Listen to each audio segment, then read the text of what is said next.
We all have that one list hidden in our phones, waiting for the perfect time, a time that rarely comes. हम सबके phone के notes में ना एक bucket list होती है. हम सोचते हैं जब थोड़े और पैसे आएंगे या छुट्टी मिलेगी तब आराम से जाएंगे, घूमेंगे, फिरेंगे, फ़न करेंगे, एंजॉय करेंगे. पर सच बताऊं, वो परफेक्ट टाइम कभी आता ही नहीं है. वक्त बस निकलता जाता है. इसलिए इस बार मैंने सोचा कि इंतज़ार करना वेस्ट है. मुझे किसी क्राउडेड टूरिस्ट स्पॉट पर नहीं जाना था. मुझे एक ऐसी जगह जाना था जहाँ शोर बिल्कुल ना हो, नेटवर्क बिल्कुल भी ना हो और जहाँ के रास्ते मुझे अंदर तक थका दे. एक ऐसी जगह जो इन पहाड़ों के बीच एक राज की तरह छिपी है. सफ़र मुश्किल था, पर जो आगे मिलने वाला था उसने सब बदल दिया. इस ट्रैक का स्टार्टिंग पॉइंट है मनाली के हिडिंबा देवी मंदिर के जस्ट 1.5 किलोमीटर ऊपर से. रास्ते में ट्रैक की स्टार्टिंग ट्रेल पूरी तरह से विजिबल है क्योंकि यहाँ से घोड़े और खच्चरों से सामान ऊपर पहुँचाया जाता है, स्मॉल कैफ़ेज़ एंड ढाबों के लिए. और ये ट्रैक मोस्टली अप्रैल तक ओपन हो जाता है. ट्रैकर्स रास्ते में मिलते रहते हैं, तो अगर ट्रेल गायब भी हो जाए तो हेल्प हो जाती है. इस ट्रैक की स्पेशल बात यह है कि इसमें आपको सभी चीज़ें एक्सपीरियंस करने को मिलेगी, like alpine forest, meadows, rain shelters with mesmerising views, steep hike for professional hikers, different type of trees, flowers जो आज की डेट में बहुत कम देखने को मिलते हैं. वैसे तो ये ट्रैक बिगिनर फ्रेंडली है, पर मैंने ट्रैकिंग अभी बस स्टार्ट की है, तो मेरे लिए ये चैलेंज से कम तो बिल्कुल नहीं था. लेकिन इस ट्रैक का इतना ऑफबीट होना, जिसकी वजह से मेरे अंदर तो एक नेक्स्ट लेवल की एक्साइटमेंट थी कि मुझे ये ट्रैक कंप्लीट करना ही करना है.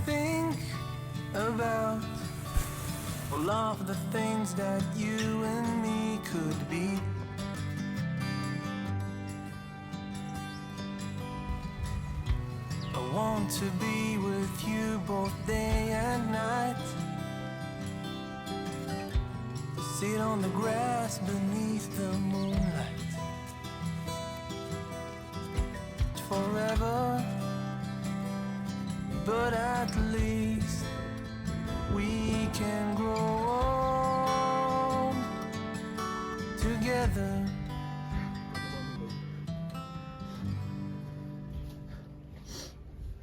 ट्रैकिंग में एक और बात सबसे ज़्यादा मैटर करती है कि आप अदर ट्रैकर्स के साथ कम्युनिकेट कैसे करते हो. ट्रैकिंग शुरू करने से पहले मैं एक इंट्रोवर्ट बंदा था, ना किसी से सही से बात कर पाता था, चाहे मुझे उसकी हेल्प की नीड क्यों ना हो. But trekking taught me more than I ever expected. अब मैं अदर ट्रैकर से खुल के बात कर लेता हूँ और ख़ुद की बात भी रख पाता हूँ. इसलिए travel and hiking is not just a passion, ये आपके लिए लाइफ में गेम चेंजर साबित हो सकता है.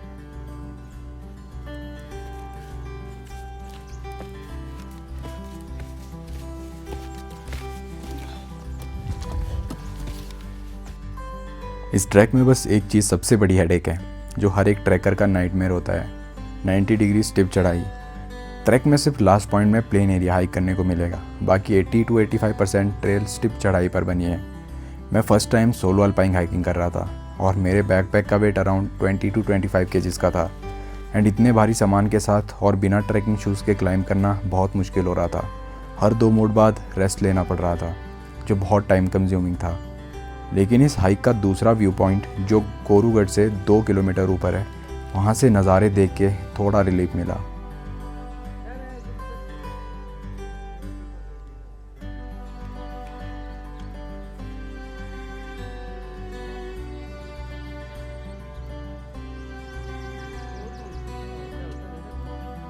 हेलो एंड नमस्ते जी, कैसे हो आप सभी. तो आपका स्वागत है फिर से एक और नई वीडियो में.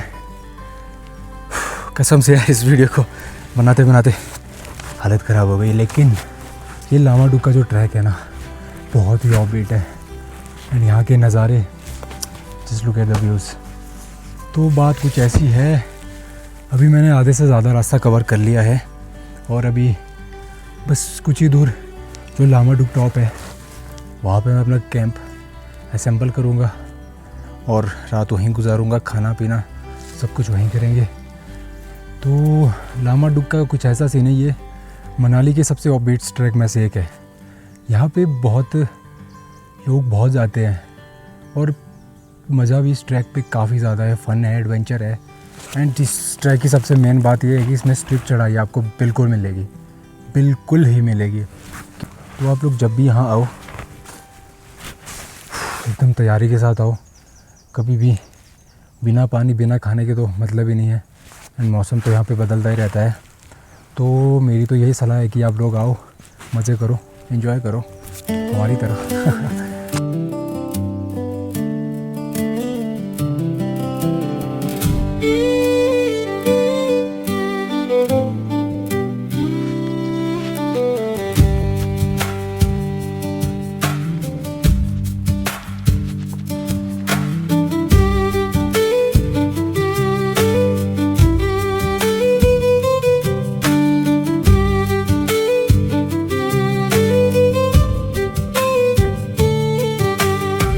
आप लोगों को सच में बता रहा हूँ, ये ट्रेल है मैजिकल है, मैजिकल।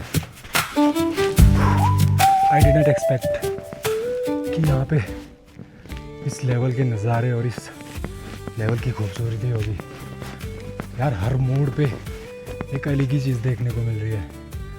और जो सामने मुझे दिख रहा है ना, just wow, worth it, totally worth it. अब मैं फॉरेस्ट सेक्शन क्लियर करके ओपन अल्पाइन मेडो में एंटर कर चुका था और यहाँ के खूबसूरत नज़ारे देखकर ट्रैक की असली वैल्यू समझ आई। Just wow.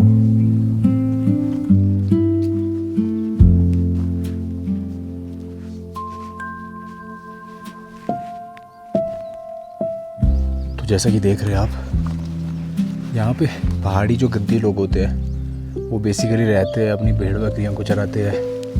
एंड ये जगह भी कुछ ऐसी है यार, भेड़ बकरियाँ जो चराना बनता है।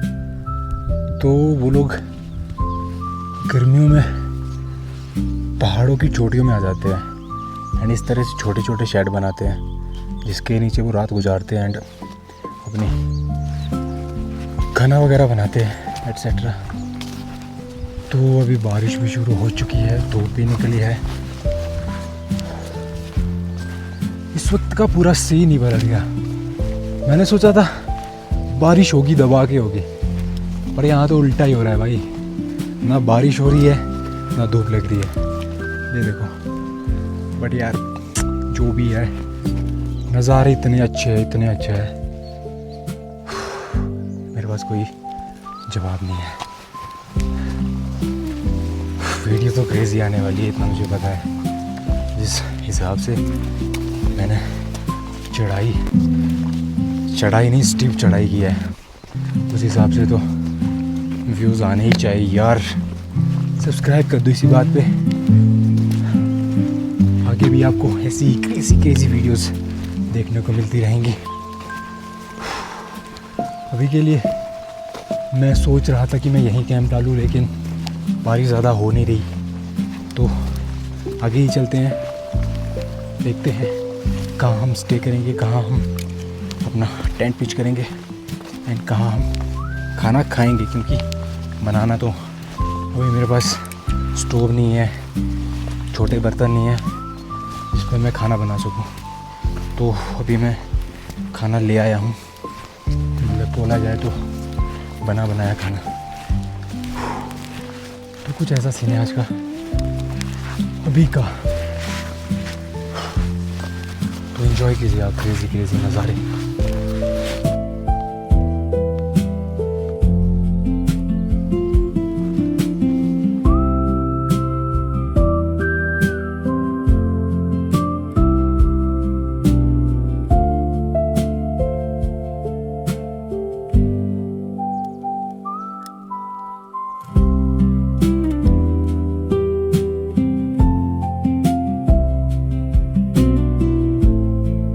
क्योंकि आज का जो ट्रैक था मेरे लिए पर्सनली बहुत ही ज़्यादा स्टेप था, क्लाइंब था एंड काफ़ी ज़्यादा ख़राब पैचेस थे, थोड़े मतलब मुश्किलों का सामना भी करना पड़ा। कुछ मुझे डॉगी भी मिल गया था, कुत्ता मिल गया था पीछे, जो गद्दी होते हैं ना पहाड़ों में भेड़ बकरियाँ चराते हैं, तो उसका एक डॉगी मिल गया था, तो वो थोड़ा काटता है मुझे, ऐसा बोला दूसरे ने जो ट्रैक कर रहे थे कि वो पीछे पड़ता है। तो उस वजह से मैं रिकॉर्ड नहीं कर पाया, मतलब वॉइस ओवर। बाकी शॉर्ट्स तो आपने देख ही लिए होंगे। तो अभी कुछ ऐसा सीन है, मैं ऑलमोस्ट पहुंच ही चुका हूं अपने मेरा जो ट्रैक है उसकी एंड पॉइंट जो है वहां तक मैं ऑलमोस्ट पहुंच चुका हूं। और अब यहाँ पे मुझे इतना अच्छा लग रहा है, इस पॉइंट पे आप देख पा रहे होंगे यार कितनी औसम जगह है, कितनी क्रेजी जगह है। तो यार बहुत ही अच्छा फील होता है जब भी आप ऐसे कहीं और भी ट्रैक पे आओ एंड आप इस टाइप की लोकेशन देखो, बहुत ही सही रहता है। तो अभी मेरा भी कुछ ऐसा ही यार, मेरा ये सेकंड ट्रैक है एंड 1.5 किलोमीटर और होगा, तो उसको कवर करने के बाद वहाँ पे टेंट पिच करेंगे। मुझे एग्जैक्टली कुछ पता नहीं है, मैं गूगल मैप्स में चेक करूँगा तो उससे आपको आइडिया लग जाएगी कि इस जगह का एग्जैक्ट नाम क्या है।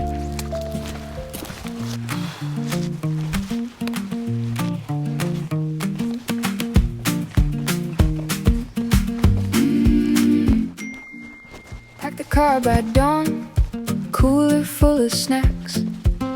Folded up the chairs, took the long way back. Road signs in the rain, tape on the map. You and me just gone, no plan, no rush. Watch the tree line bend as the miles hush. Take me out again, where the pine trees sway. Take me out again, let the small town fade. By the firelight, we remember our names. Take me out again, I'll go your way. 10 poles in the dirt, footprints by the creek. Coffee from a dented mug, cold hands, quiet cheeks. You left at the moon, stuck in the trees. You and me just gone, no plan, no rush.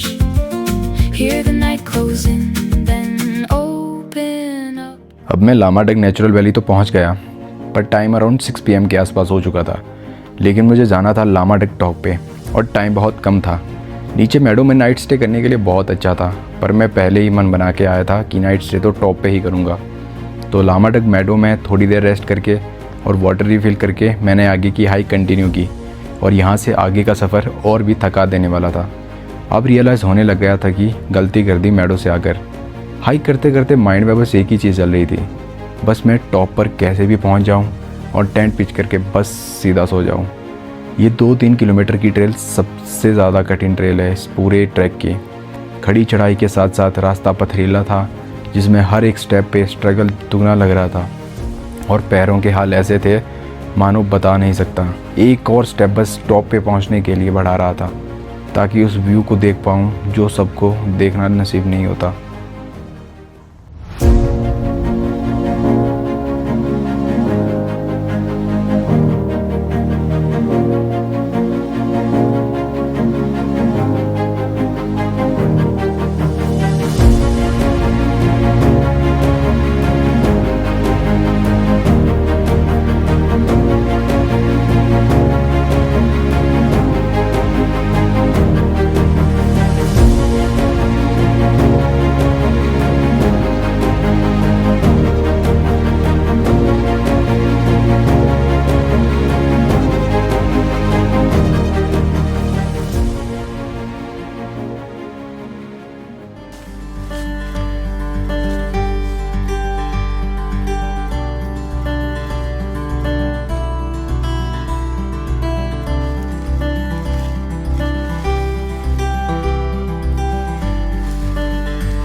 के बस थोड़ा सा पीछे। तो आज क्या रात को सोने में इतनी परेशानी हुई, मतलब ठंड बहुत ज़्यादा थी यहाँ पे, और टेम्परेचर भी कम से कम -10 से 15 डिग्री में पहुँच ही जाता है। तो स्लीपिंग बैग में ऐसे नींद आना तो पॉसिबल नहीं है, तो मैंने टॉवल जो है पैरों के बीच में डाल के थोड़ा गर्म किया अपना बिस्तर। तो कुछ ऐसा सा सीन है। रात को जो है 8 बजे, रात को जो है मुझे यहाँ पहुँचते 8 बज गए थे, जिसके कारण मैं आगे नहीं जा पाया एंड मुझे ऊपर से ट्रेल भी विजिबल नहीं हो रही थी। तो मैंने अपने गाइड को कॉल किया, तो उन्होंने मुझे गाइड किया कि आप सही रास्ते पर हो, बस आपको ये देखना है कि ट्रेल कहाँ से है। एंड जहाँ पे मैंने टेंट पिच किया था एग्जैक्टली यहीं से ट्रेल जा रही है। तो अभी का सीन भी ऐसा ही है। मैं रानी सुई शायद ही देखूँगा, क्योंकि उन्होंने मना किया है कि रानी सुई में भी बंद है स्नोफॉल ज़्यादा है, ज़्यादा बर्फ़ है, कम से कम 2-2.5 फुट बर्फ़ इतनी तो होगी। एंड मैं तो देख रहे हो आप शूज़ भी कौन से लेके आया हूँ, तो बस यही मेन प्रॉब्लम है, बाकी तो नॉर्मली सब कुछ मैं कर ही लूँगा। तो देखते हैं इस ट्रैक को लामा डग तक ही खींचते हैं एंड आपको अच्छे नज़ारे चेकआउट करवाते हैं। एंड यार लाइक कमेंट ज़रूर से कर लेना वीडियो में। लामा दुग ट्रैक मनाली में एक छोटा और 13 किलोमीटर का मध्यम स्तर का ट्रैक है जो ओल्ड मनाली या हडिम्बा देवी मंदिर से शुरू होता है। इसका नाम लामा का मैदान है जो स्थानीय बौद्ध भिक्षुओं के इतिहास से जुड़ा है, जो ऐतिहासिक रूप से इन ऊंचे पहाड़ी चरागाहों से होकर गुजरते थे।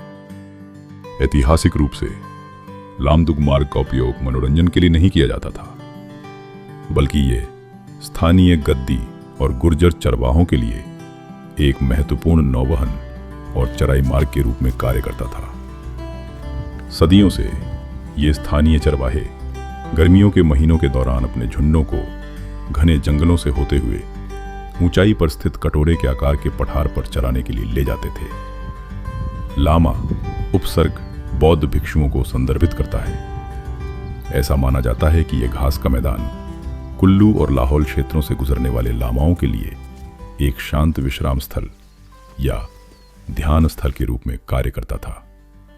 सांस्कृतिक महत्व।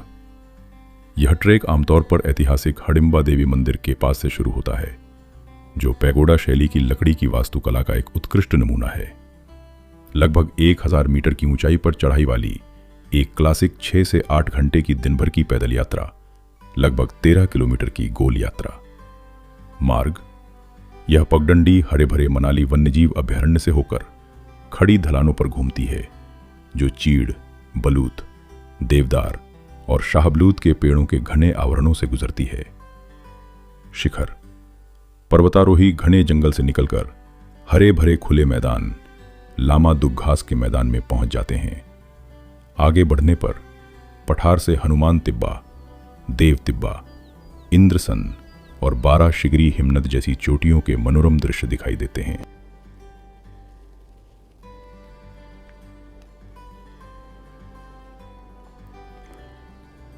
सो हे एवरीवन, तो हर जगह हाथ पैर मारने के बाद मैं ये किसी तो लोकेशन पे पहुंचा हूँ।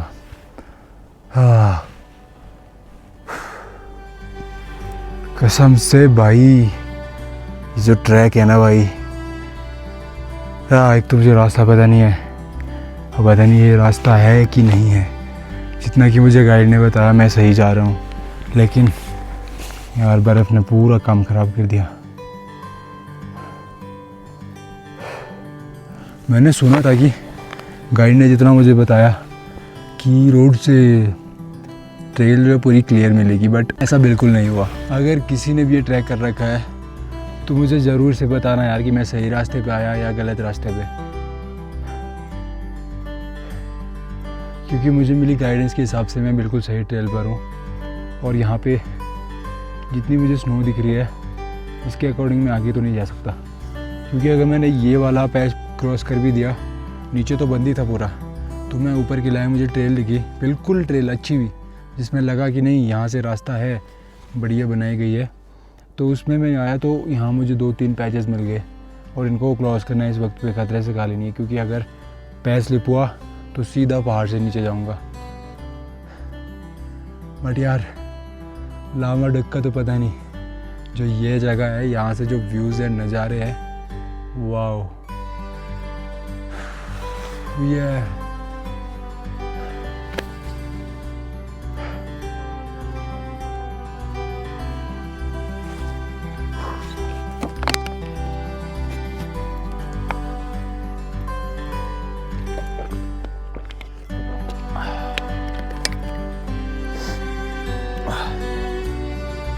तो करते हैं जगह को एक्सप्लोर थोड़ा बहुत, जहाँ तक भी कर पाए, उसके बाद वापसी। अब बिना गाइडेंस के ट्रैक पर जाना रिस्की तो है, लेकिन आजकल वेदर थोड़ा क्लियर एंड स्नो वगैरह भी नहीं ज़्यादा होती, तो कोई दिक्कत आती नहीं है वैसे ऐसे ट्रैक्स में। मैं बचपन से पहाड़ों में पला बड़ा हूँ, यूज़ टू हो चुका हूँ इनसे, बस ट्रैकिंग की उतनी नॉलेज नहीं है। अब मैं टॉपर तो था, लेकिन मुझे एग्जैक्ट पता नहीं था कि मैं हूँ कहाँ। रात को मैप में जो लोकेशन शो हो रही थी वो लामाडक टॉप के ऑपोजिट शायद शो हो रही थी। तभी मैं थोड़ा डर गया कि मैं कहीं गलत ट्रेल पे तो नहीं आ गया, लेकिन मॉर्निंग में जब मैंने चेक किया तो मेरी एग्जैक्ट लोकेशन लामाडक टॉप पर ही बता रही थी। अब ये मुझे भी पता नहीं मैंने ये ट्रैक कंप्लीट किया या नहीं, इसलिए मुझे नहीं चाहते हुए भी वापसी करनी पड़ी।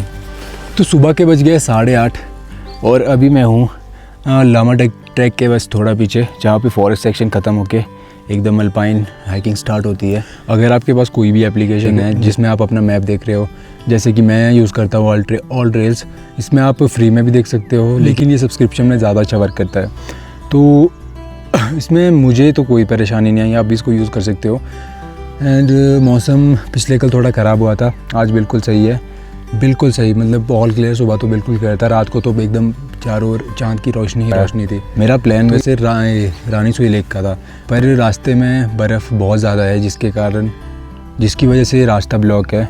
मैंने बहुत ट्राई किया कि मैं कहीं से चला जाऊँ, मतलब मैंने ऐसे 15-20 मिनट आधा घंटे की और हाइक की ऊपर करके मैं कहीं से रास्ता मिल जाए, बट नहीं, बहुत ज़्यादा बर्फ़ है। तो मैंने भी रिस्क नहीं लिया क्योंकि मैं अकेले हूँ, रिस्क लेता तो कहीं ना कहीं मुझे दिक्कत आती। तो ऐसा ही है। पर्सनली बताऊँ तो मुझे तो बहुत मज़ा आया इस ट्रैक में। टांगों की हालत भी बहुत ख़राब हुई एंड खाना पीना भी सब कुछ मेरा ओके था। मुझे भूख वगैरह भी तो ऐसी परेशानी नहीं आई और खाने पीने का भी ओके था। रात को नींद भी ठीक आ गई। मतलब ठंड तो होती है पहाड़ों में। मैं कि स्लीपिंग बैग के साथ था एंड पैरों में मैं टॉवल जो मैंने लाया था साथ में, मुझे पता था इमरजेंसी में ज़रूर काम आएगा, तो पैरों में वो डाला तब जाके पैर गर्म हुए, नहीं तो पैर बहुत ठंडे थे। अभी निकलता हूँ और क्या बोलूँ। इस ट्रैक का मेन मोटिव मेरा ये था कि मैं स्टार्टिंग अपनी कुछ ऐसे करूँ, तो ये बिगनर फ्रेंडली तो बिल्कुल नहीं है। मैंने काफ़ी वीडियोज़ देखी है, उन्होंने 1 डे में किया है, ये ट्रैक कंप्लीट कर दिया है, लेकिन वापसी में 2 दिन लग ही जाते हैं। एक नाइट का स्टे करना ही होता है अगर आप स्मूथ हाइक करना चाहते हो। ओवरऑल मेरा एक्सपीरियंस तो बहुत क्रेज़ी था, बहुत अच्छा था। आप लोग आओ तो आपको रास्ते की कोई परेशानी नहीं होगी, कोई ऐसी सच प्रॉब्लम नहीं आएगी आपको कहीं पे। रास्ते में ट्रैकर्स आजकल चलते रहते हैं। तो अगर आप इस ट्रैक को कंप्लीट करना चाहते हो रानी सुई तक, तो आधा कर महीना और रुक जाओ, उसके बाद आप इस ट्रैक को कंटिन्यू करना, मतलब स्टार्ट करना। उसके बाद आपको कहीं पे भी स्नो वगैरह नहीं मिलेगी। अभी तो काफ़ी है, अभी पीछे ज़्यादा स्नो गिर गई थी उसकी वजह से। एंड नज़ारों के तो क्या ही कहने, जो आंखों देखी चीज़ होती है ना, वो चीज़ कैमरे में कभी रिकॉर्ड नहीं होती। ऐसी बिल्कुल मेरे साथ में लगी है सारी पिक्स, जहाँ पे चारों ओर बर्फ़ टॉप पे। ये पीर पंजाल की पहाड़ियाँ, जस्ट वाओ। अभी के लिए हम अपनी हाइक को कंटिन्यू करके निकलते हैं नीचे की ओर। अब डाउन वापसी में ज़्यादा ख़राब होती है हालत, क्योंकि मुझे जितना कि लगता है ऊपर को आप थकोगे बेशक, बट नीचे को आपकी हिम्मत ही नहीं होती है कि आप नीचे को चल पाओ। ज़्यादा नहीं चल सकते आप, मेरे कहने का मतलब ये है। तो करते हैं अपनी इस जर्नी को ख़त्म। आई होप आप सभी को वीडियो बहुत अच्छी लगी होगी। अच्छी लगी तो प्यारा सा कमेंट ज़रूर से छोड़ देना एंड हो सके तो चैनल को सब्सक्राइब कर देना, ऐसा ही informative and documentary type content देखने के लिए। थैंक यू, नमस्ते जी।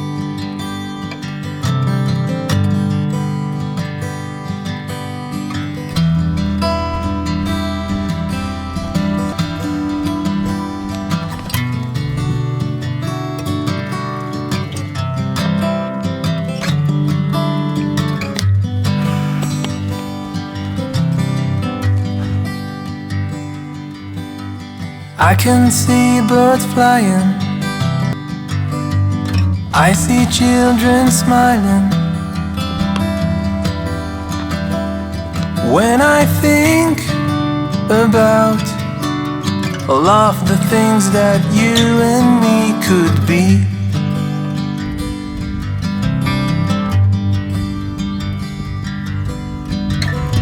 I want to be with you both day and night, to sit on the grass beneath the moonlight. I know that life won't last forever, but at least